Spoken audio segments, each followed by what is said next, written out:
Hujan baru saja reda di desa Kencana, menyisakan udara yang lembab dan angin yang berembus pelan. Malam itu, bulan purnama menggantung di langit, cahayanya memantulkan siluet menyeramkan dari sebuah batu besar yang berdiri tegak di tengah hutan. Penduduk desa menyebutnya batu menangis, bukan tanpa alasan. Setiap malam bulan purnama, suara tangisan lirih selalu terdengar dari sana, seolah berasal dari seseorang yang dirundung kesedihan mendalam. Anak-anak dilarang bermain di dekatnya, dan orang-orang tua selalu berpesan agar tidak mendekat jika tidak ingin mengalami nasib buruk. Namun bagi Arka, pemuda berusia 17 tahun yang terkenal dengan rasa ingin tahu yang besar, kisah itu justru membuatnya semakin penasaran. Sejak kecil, Arka sering mendengar cerita tentang asal-usul batu menangis. Konon, ratusan tahun lalu, seorang ibu bernama Sinta dikutuk menjadi batu setelah mengutuk anaknya sendiri yang durhaka. Namun, cerita itu selalu disampaikan dengan penuh ketakutan dan seolah-olah ada bagian yang sengaja disembunyikan. Orang-orang hanya berbicara setengah berbisik, seakan takut jika sosok yang mereka bicarakan masih mendengar. Bahkan, kakek Arka yang biasanya suka bercerita, selalu menolak jika ditanya lebih jauh. Beberapa rahasia lebih baik tetap terkubur, katanya dengan tatapan kosong. Tapi Arka tidak bisa begitu saja menerima jawaban itu. Baginya, kebenaran harus diungkap, tidak peduli seberapa menyeramkannya. Suatu malam, saat berkumpul di rumah Lila, sahabatnya, Arka membahas rencananya. "Aku ingin pergi ke batu itu saat bulan purnama nanti," katanya dengan nada serius. Lila menatapnya dengan kaget, matanya membesar seakan tidak percaya dengan apa yang baru saja didengarnya. "Kau gila, Arka. Semua orang tahu itu tempat terkutuk." Lila mencoba memperingatkan, namun Arka tetap bersikeras. "Jika hanya legenda, mengapa orang-orang begitu takut? Aku ingin tahu apa yang sebenarnya terjadi." Lila menghela napas panjang. Ia mengenal Arka terlalu baik, sekali pemuda itu memutuskan sesuatu, tidak ada yang bisa mengubah pikirannya. Di luar, angin bertiup semakin kencang, membuat daun-daun berguguran dan jendela berderak pelan. Malam terasa semakin mencekam, seolah alam pun ikut memperingatkan mereka. Tiba-tiba, terdengar suara samar dari kejauhan, suara yang membuat bulu kuduk mereka berdiri. Itu bukan suara angin, bukan pula suara binatang malam. Itu suara isakan, tangisan pelan yang penuh kepedihan. Lila memandang Arka dengan wajah pucat, dan untuk pertama kalinya, bahkan Arka merasa jantungnya berdegup lebih cepat dari biasanya. Suara itu berasal dari arah batu menangis. Arka menelan ludah, pikirannya berputar cepat. Apakah ini kebetulan, atau sebuah peringatan? Namun, di dalam hatinya, rasa penasaran masih membara. Apapun yang tersembunyi di balik legenda itu, ia harus mengetahuinya. Ia tak ingin menjadi bagian dari generasi yang hanya menerima cerita tanpa mempertanyakannya. Dengan keberanian yang dipaksakan, ia berbisik pada Lila, "Besok malam, kita pergi ke sana." Lila menatapnya dengan ketakutan, tetapi dalam hati kecilnya, ia tahu bahwa petualangan mereka baru saja dimulai. Malam yang dinanti akhirnya tiba. Arka dan Lila berdiri di tepi hutan, menatap jalan setapak yang remang-remang diterangi cahaya bulan. Angin dingin menyusup di antara pepohonan, membawa aroma tanah basah yang anehnya terasa lebih menusuk malam ini. Jantung Lila berdebar kencang, sementara Arka mencoba menenangkan dirinya sendiri. Mereka melangkah perlahan, melewati ranting-ranting kering yang berderak di bawah kaki. Setiap suara yang terdengar di kegelapan membuat mereka terkejut, suara burung hantu, gemerisik dedaunan, atau bahkan langkah-langkah mereka sendiri yang terasa begitu nyaring di telinga. Mereka tidak berbicara, seolah takut. Kata-kata mereka akan membangunkan sesuatu yang tidak boleh terbangun. Setelah beberapa menit berjalan, mereka akhirnya sampai di depan batu menangis. Batu itu menjulang tinggi, permukaannya kasar dan dipenuhi lumut, tetapi ada sesuatu yang lebih aneh dari yang mereka bayangkan. Saat cahaya bulan menyentuhnya, samar-samar terlihat guratan menyerupai wajah manusia di permukaannya, seolah seseorang terjebak di dalam batu itu, membeku dalam ekspresi kesedihan yang mendalam. Lila menggigil, merasa ingin berlari sejauh mungkin, tetapi Arka sudah maju lebih dekat. Lihat ini, Lila, ini seperti... Suaranya terhenti saat tiba-tiba udara di sekitar mereka berubah. Suasana menjadi lebih dingin, lebih sunyi, seolah seluruh hutan menahan napas. Lalu, suara itu datang. Tangisan lirih yang selama ini hanya mereka dengar dari kejauhan, kini terdengar jelas di telinga mereka. Suara seorang wanita, meratap penuh kepedihan, seolah sedang mengungkapkan luka yang tak pernah sembuh. Lila mencengkram lengan Arka erat-erat, tubuhnya gemetar hebat. Arka, ini bukan angin, bukan suara binatang. Ini, suaranya tercekat di tenggorokan.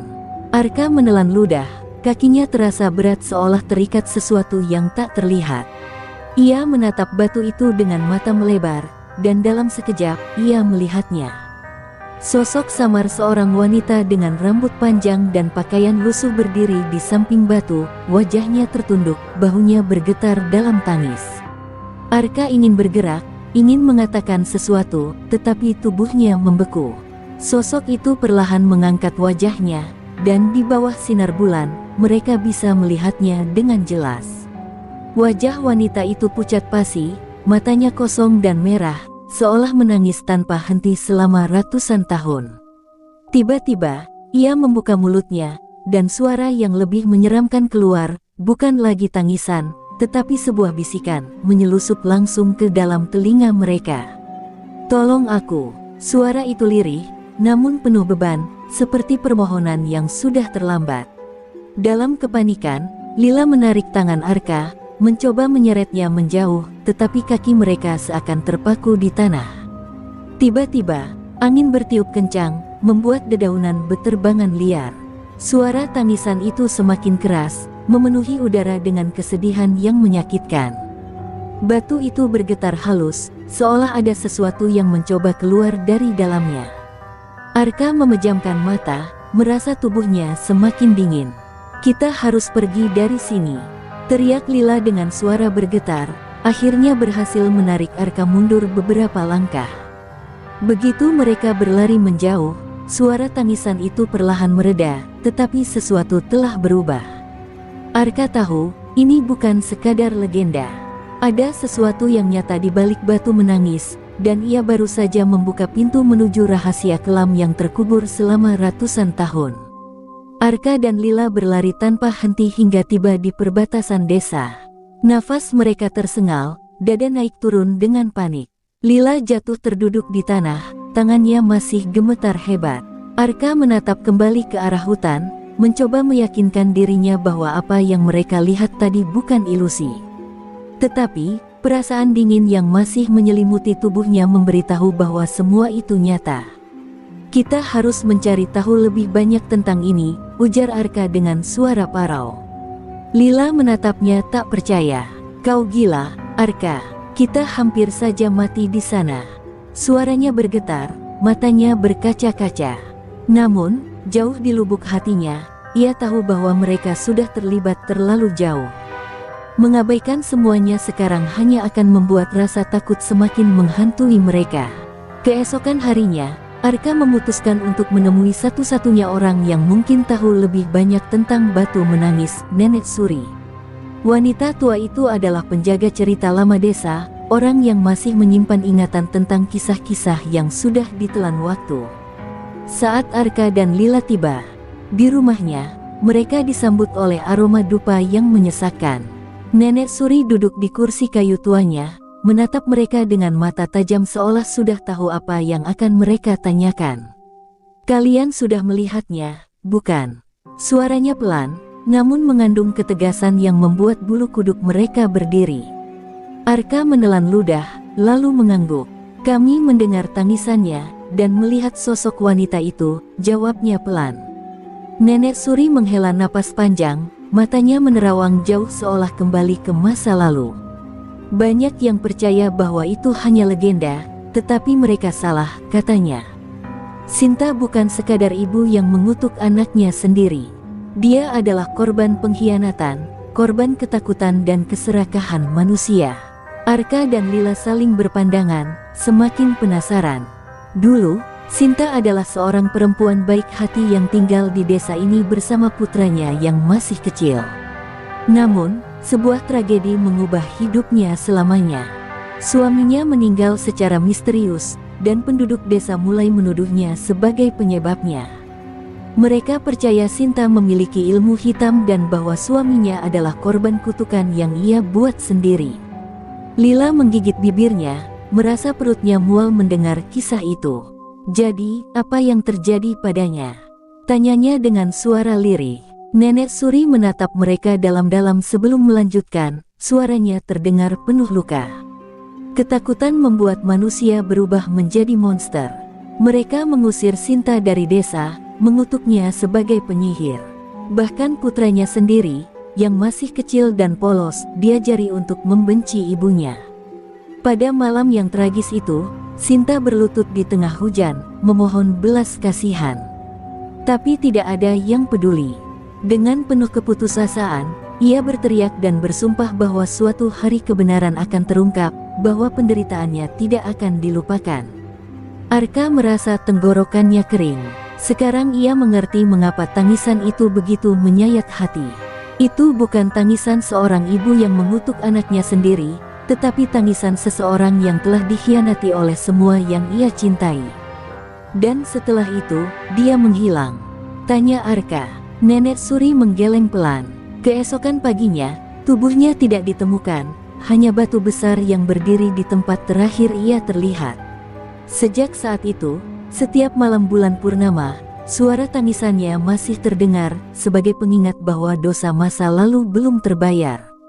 Lila menggenggam tangannya erat, wajahnya dipenuhi ketakutan. "Lalu, apa yang harus kita lakukan sekarang?" Arka terdiam. Ia tahu mereka tidak bisa berpaling. Mereka sudah membuka pintu menuju kebenaran, dan kini mereka harus mencari jalan untuk membebaskan jiwa yang telah terjebak dalam kesedihan selama ratusan tahun. Malam itu, Arka tak bisa tidur. Kisah yang diceritakan Nenek Suri terus berputar di kepalanya, mengguncang keyakinannya.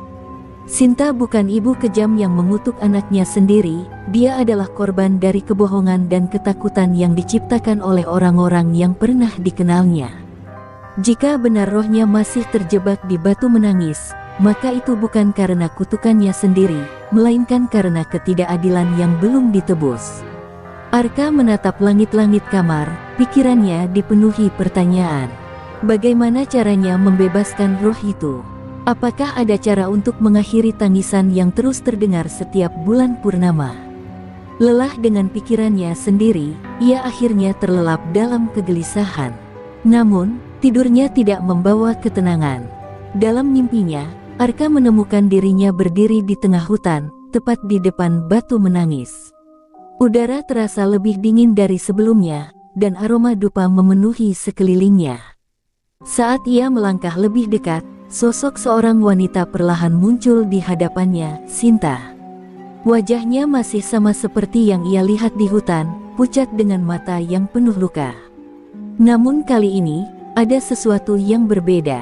Bibirnya bergerak, mencoba mengatakan sesuatu. Arka menahan napas, fokus pada suara lirih yang keluar dari mulut wanita itu. "Cari kebenaran," bisiknya.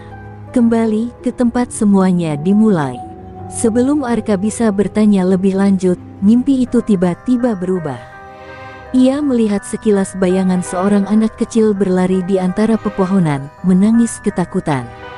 Di belakangnya, sekelompok orang dengan obor di tangan mengejarnya, berteriak-teriak dengan amarah. "Dia anak penyihir, jangan biarkan dia pergi." Salah satu dari mereka mengayunkan sesuatu, cahaya terang menyilaukan pandangan Arka, dan seketika ia terbangun dengan napas memburu. Keringat dingin membasahi dahinya, jantungnya berdetak kencang seolah ia benar-benar mengalami kejadian itu. Ia menatap jendela, bulan purnama masih bersinar terang di langit. Mimpi itu terasa begitu nyata. Keesokan paginya, Arka segera menemui Lila dan menceritakan apa yang ia alami. "Aku yakin ini bukan sekadar mimpi. Sinta mencoba menunjukkan sesuatu padaku, katanya dengan nada serius. Lila menggigit bibirnya, masih takut dengan semua yang mereka alami. Kembali ke tempat semuanya dimulai. Maksudnya, desa ini. Arka menggeleng. Bukan. Ada sesuatu yang tersembunyi di masa lalu yang belum kita ketahui. Kita harus mencari tahu lebih banyak tentang putranya.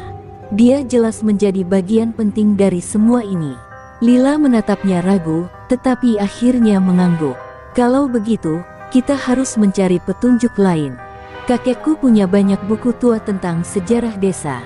Mungkin ada sesuatu yang bisa kita temukan di sana.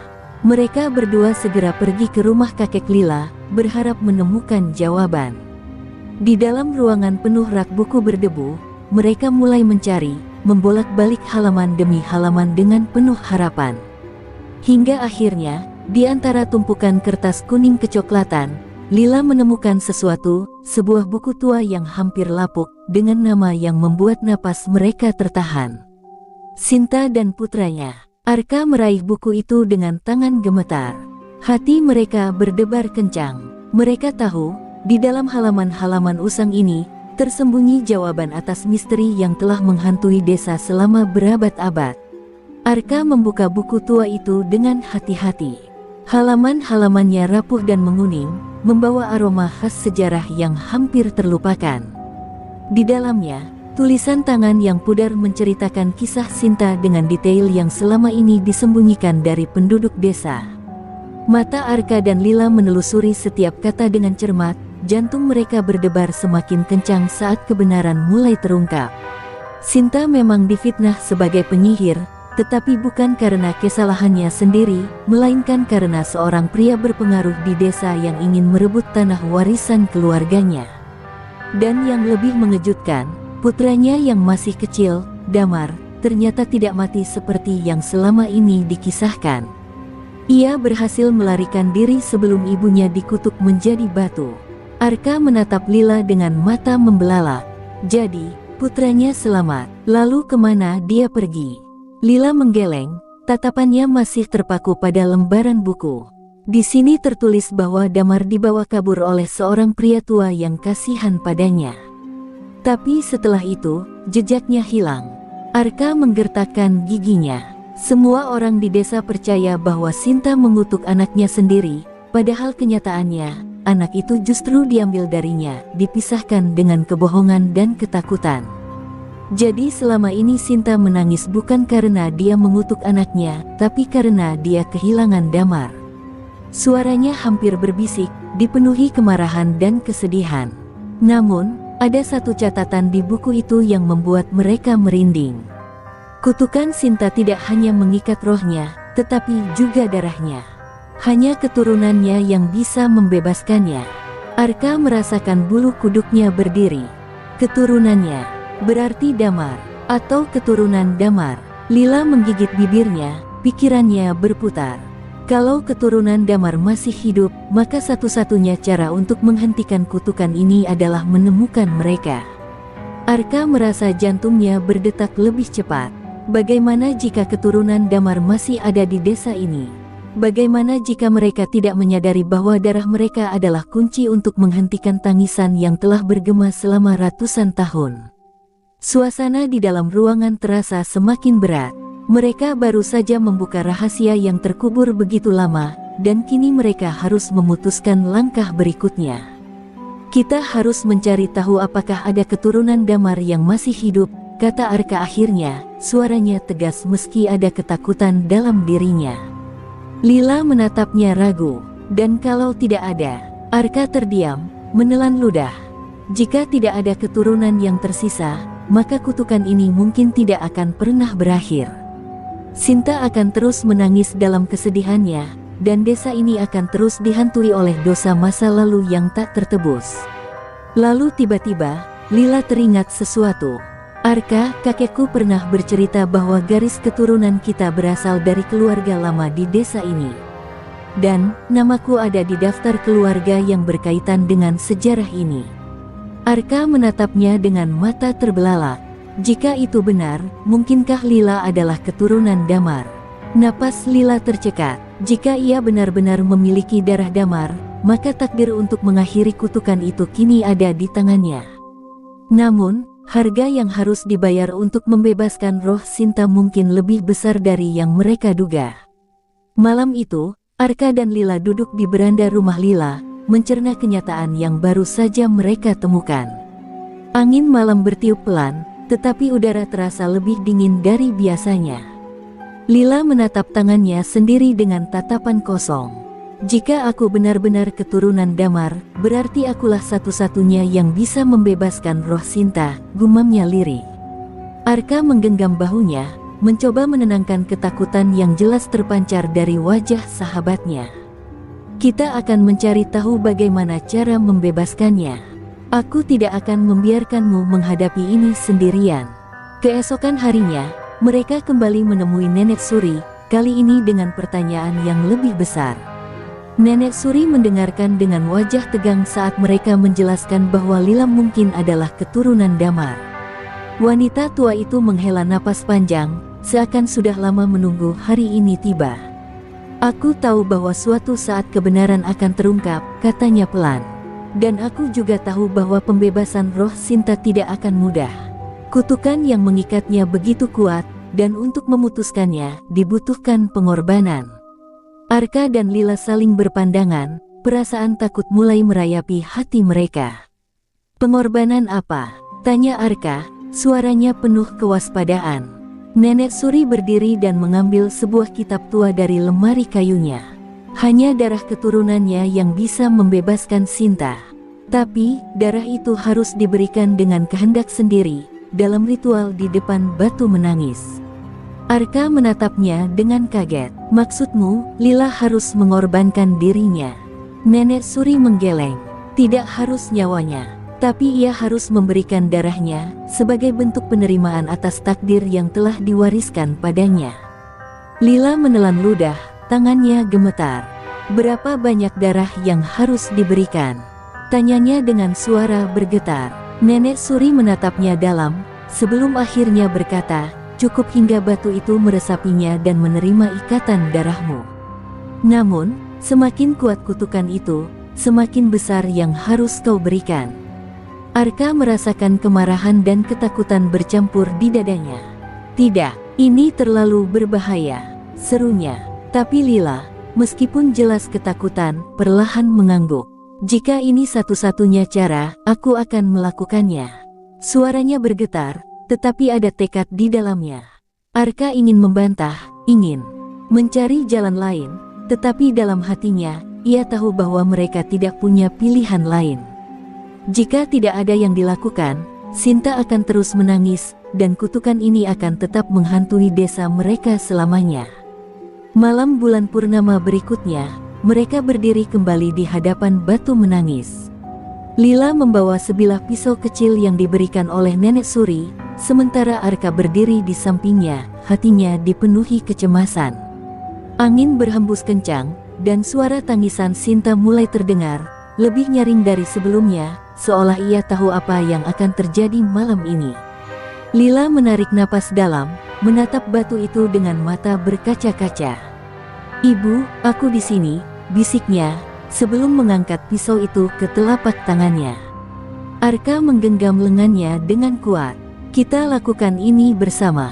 Aku tidak akan membiarkanmu menanggung ini sendirian. Lila menatapnya dengan penuh rasa syukur, sebelum akhirnya menekan mata pisaunya ke kulitnya sendiri. Pisau kecil itu berkilat di bawah sinar bulan. Lila menggigit bibirnya, menahan gemetar di tangannya. Ia menarik napas dalam sebelum menggoreskan mata pisau ke telapak tangannya. Rasa perih segera menjalar, tetapi ia tidak mundur. Setetes darah jatuh ke permukaan batu menangis, meresap perlahan ke dalam celah-celahnya yang kasar. Arka berdiri di sampingnya, napasnya tertahan, matanya terpaku pada batu itu. Sesaat semuanya terasa sunyi, lalu tiba-tiba tanah di sekitar mereka bergetar halus, seolah batu itu bernapas untuk pertama kalinya setelah ratusan tahun. Lalu, tangisan itu berubah. Tidak lagi sayup atau menyeramkan, tetapi penuh dengan kelegaan, seperti seseorang yang akhirnya bisa mengungkapkan kesedihannya setelah sekian lama. Sosok Sinta muncul perlahan di hadapan mereka, lebih jelas dari sebelumnya. Gaunnya yang lusuh melayang lembut tertiup angin, dan wajahnya tidak lagi dipenuhi kepedihan yang mengerikan, tetapi duka yang mendalam. Mata merahnya menatap Lila dengan penuh perasaan, seolah menyadari siapa gadis itu. Damar, suara Sinta lirih, bergetar antara harapan dan ketakutan. Lila menatap roh itu dengan air mata menggenang di matanya. "Aku bukan Damar, tapi aku adalah keturunannya," bisiknya. "Aku datang untuk membebaskanmu, Ibu." Bibir Sinta bergetar, air mata mulai mengalir di pipinya. "Anakku, aku telah menunggumu begitu lama," suaranya penuh kepedihan, dan seluruh hutan terasa ikut merasakan kesedihannya. Lalu, tiba-tiba angin bertiup lebih kencang, membuat dedaunan berdesir liar. Dari dalam batu, terdengar suara gemuruh yang semakin keras. Lila merasakan tubuhnya melemah, lututnya hampir goyah. Darahnya masih mengalir, dan batu itu seperti haus akan lebih banyak. Arka segera meraih Lila, menahannya agar tidak jatuh. "Cukup, jangan ambil lebih banyak dari ini," teriaknya. Suaranya dipenuhi ketakutan. Namun, batu itu terus menyerap darah Lila, seperti tidak ingin melepaskannya begitu saja.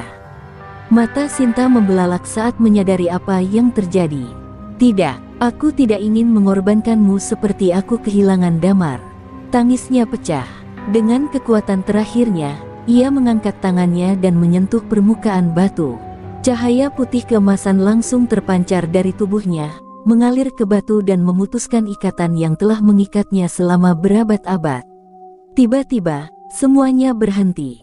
Angin reda, suara gemuruh lenyap, dan keheningan menyelimuti hutan.